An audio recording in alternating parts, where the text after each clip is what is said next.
Morning ऐस, तुम देख रहे हो वो दोनों को? ये हिसुई के दो बड़े क्लैन के लीडर हैं। वो लड़की इरिदा है और वो आदमी एडम है। काफ़ी काम और फ्रेंडली है। वैसे कमांडो को तुमसे कुछ बात करनी है। ऐस, तुम्हें जाना चाहिए। ऐस बोलता है, हाँ ठीक है, चलो पिकाचू।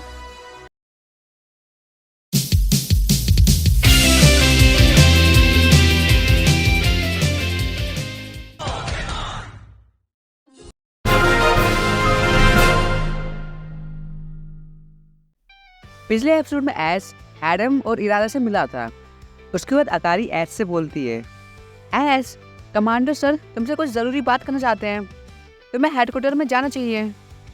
हाँ ठीक है अकारी, मैं अभी जाता हूँ। उसका जो ऐस है वो सीधा टॉप फ्लोर की तरफ बढ़ता है, जहाँ कमांडो, एडम और इरादा एक साथ सीरियस डिस्कशन में होते हैं। कमांडो बोलते हैं, क्लेवर का प्रॉब्लम और भी बढ़ता जा रहा है।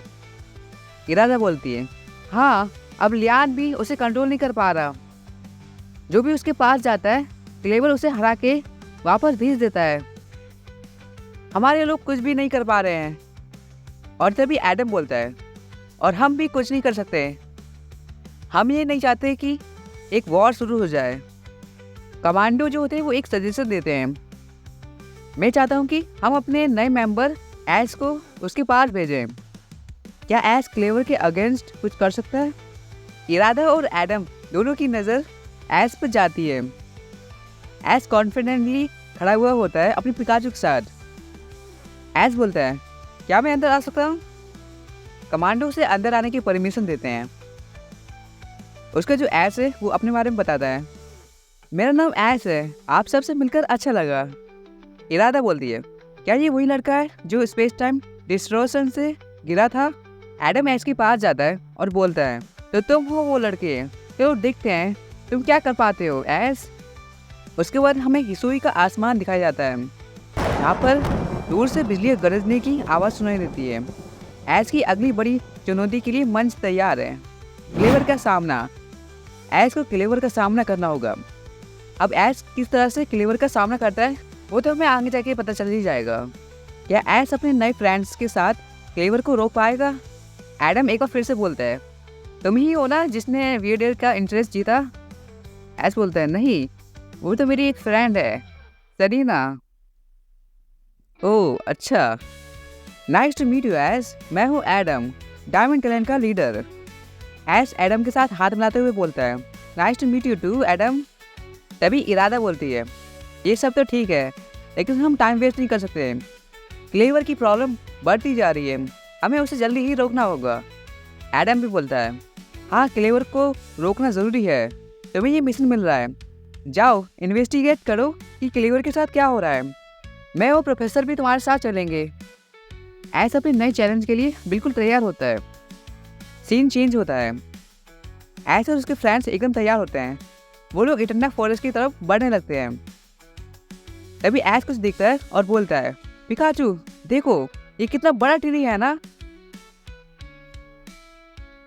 तभी ऐश बोलता है, हाँ मैं तो पूछना ही भूल गया कि क्लेवर कौन सा पोकेमॉन है।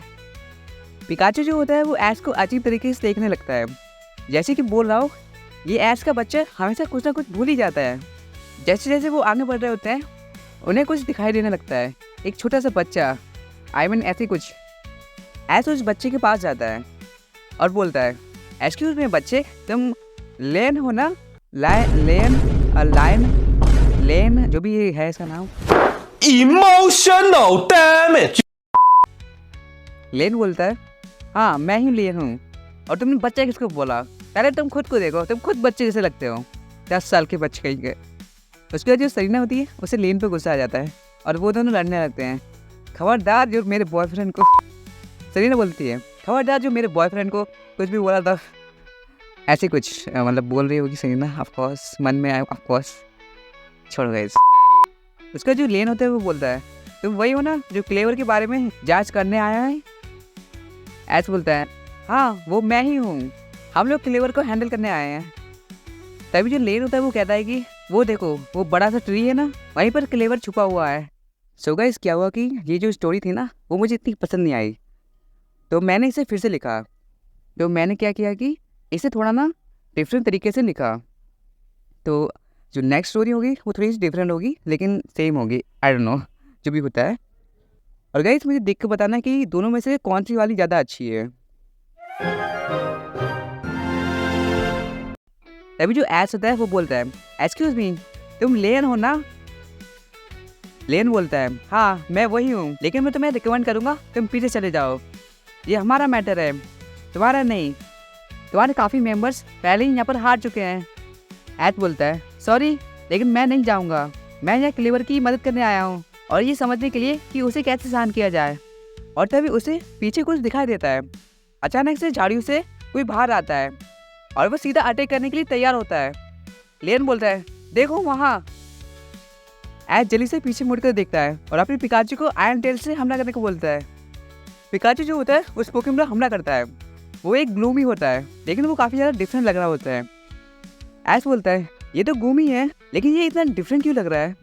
तभी जो एस होता है वो अपनी पिकाचू से उस पर आयरन टेल से हमला करता है, लेकिन जो आयरन टेल का मूव होता है ना वो ग्लूमी पर कुछ भी असर नहीं करता।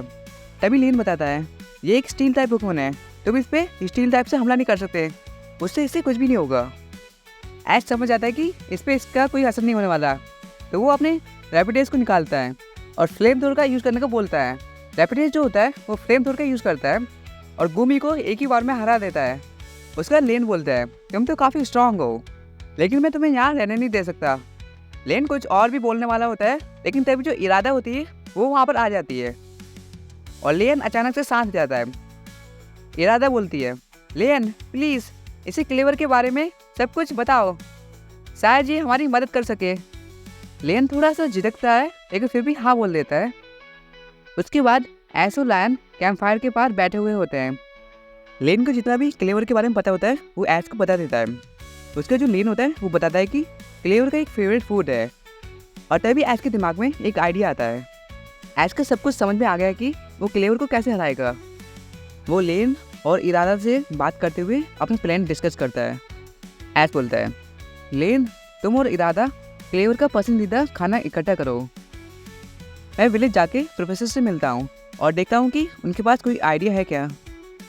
एस विलेज जाता है। वहाँ पहुँचकर एस प्रोफेसर लेवेंटन से मिलता है और उन्हें सब कुछ बताता है। प्रोफेसर लेवेंटन अपने नोट्स देख रहे होते हैं और तभी बोलते हैं, बिंगो, हमने क्लेवर को शांत करने का तरीका ढूंढ लिया। वो कुछ पेपर्स निकालते हैं जिनमें पोकेबॉल्स का डिज़ाइन बना हुआ होता है। प्रोफेसर बोलते हैं, मैं सोच रहा हूँ कि अगर हम खाने को ऐसे पैक कर कर क्लेवर पर फेंकें जैसे पोकेबॉल फेंकते हैं तो शायद हम उसे शांत कर पाएँ, लेकिन ये थोड़ा डेंजरस हो सकता है, तो तुम्हें बहुत ही संभल कर इस प्लान को अंजाम देना होगा।